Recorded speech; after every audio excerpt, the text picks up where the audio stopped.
4000 cases report ہوئے ہیں اس قانون کے غلط استعمال کی وجہ سے۔ ان میں سے ایک کیس تو بہت زیادہ شائع ہوا کہ آپ کو بالفرض رینڈملی ایک نمبر سے کال آتی ہے اور اس نمبر سے آپ کو ایک واٹس ایپ گروپ میں ایڈ کر دیا جاتا ہے۔ جب آپ اس واٹس ایپ گروپ میں ایڈ ہو جاتے ہیں تو اس گروپ کے اندر چند میسیجز چلائے جاتے ہیں جس کے اندر گستاخی رسول کا مواد شامل ہوتا ہے۔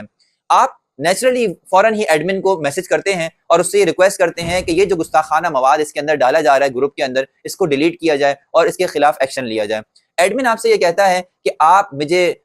انشورنس کے لیے یا آپ مجھے ایویڈنس کے لیے وہ میسیجز بھیجیں جس کے اندر گستاخی کی گئی ہے، اور آپ نادانستہ طور پر وہ میسیجز ایڈمن کو سینڈ کر دیتے ہیں۔ لیکن اس کے بعد کیا ہوتا ہے کہ چند دن بعد FIR کرتی ہے، آپ کے گھر پولیس آتی ہے اور آپ کو پکڑ کے حوالات کے پیچھے کھڑا کر دیا جاتا ہے، صرف اس وجہ سے کیونکہ آپ نے گستاخانہ میسیجز سینڈ کیے تھے۔